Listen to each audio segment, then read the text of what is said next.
Hey everybody, Bridgerland Dolgoff. Anyway, just got done with my meeting and it was really funny because I heard this voice in my head go, yeah, with that, this is part 2 of time causes friction, and a life predicted by time. But it's cracking me up because I heard this voice go, yeah, don't be a drag. And so it's kind of funny. So I wrote, how to not be a drag on myself, on the already, friction that exists, and or the collective. And, I have to kind of avoid and navigate myself on multiple levels from, getting involved with people who are a drag. And so, and I'm not talking drag about doom and gloom or truth or whatever else it is, pie in the sky or being positive. That's not even like where I'm going. If you got that, then you totally missed everything that I said. I think it's like more acceptance and surrender, and, flow against the friction, or with the friction. So we're involved in less friction because it's amplified from personal friction that's added, and collective friction. So anyway, I just kind of wanted to add that in. And it's kind of interesting because today I had a really good lesson. Lots of different lessons, watching the collective friction, time causes friction, and then watching that, and then watching the collective friction, trying to drag me in. And it goes back to some Toltec shamanism, trying to be hooked in, people hooking you in, to what already exists. And I'm not saying I think fighting or defending or working harder and all this other stuff. I think it adds to your personal friction. And so, you can't even just, get your basic needs taken care of. I don't even know if that really is a good statement. Maybe have to rework that. But anyway, so just watching about a lot of this stuff and how it plays out, and trying to, get myself kind of more in a position where, to expect time is causing friction. And, when it's time to go, it's time to go, and not adding more time, not adding more things to do into an already tight schedule. Or a tight mindset, or into what I can physically, handle in the course of a day. So anyway, part 2 basically is don't be a drag.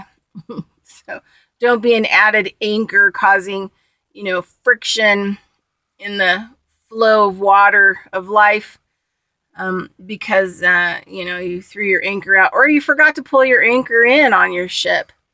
And you've got your sails up, and, you're flowing in time, in the friction of time, and what could happen in those moments.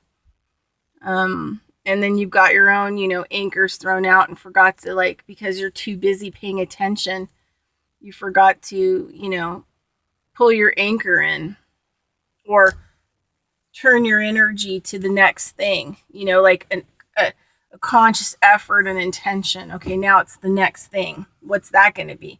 Oh, I have a feeling I should go do laundry. Okay, time to go do laundry. Instead of just putting it in your schedule and getting it done. It's pretty sad, a life predicted by time. And it's amazing what we choose to allow to steal our time in this reality as it's some kind of saintly thing, and probably really controversial.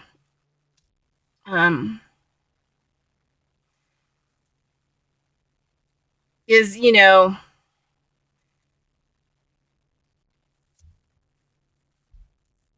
the things we, drag in and create in our life to actually cause more of a drag, on the already friction that's going on.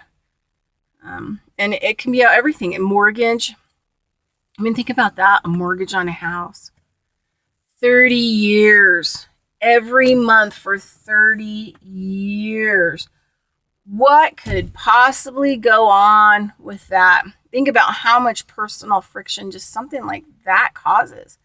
Or the other thing, too, I see a lot of people do is get credit cards to continue this life that they can't afford instead of, choosing not to get debt. And if you're living in your car, that's just part of it. Like, because there is not enough time. There isn't more time that you're going to be able to get those bills paid. If you can't get them paid in the moment, you sure as fuck aren't going to get them paid in the future. So think about every moment you have to think about that debt. Think about that anchor on your boat, because your boat is deaded up to the hilt. So you've got other people's anchors, collective anchors. Like, even if you wanted to set sail in the flow, in the current with the wind, you couldn't. Because each thing is an anchor causing friction and bringing your ship to a halt. In the already unpredictable time causes friction. I mean, it's like, it just shocks me at like what we get involved and engaged in. And that's why I tell people I don't do debt.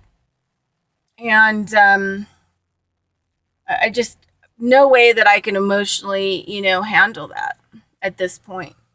And I've made a conscious effort since 2006 not to incur any kind of debt.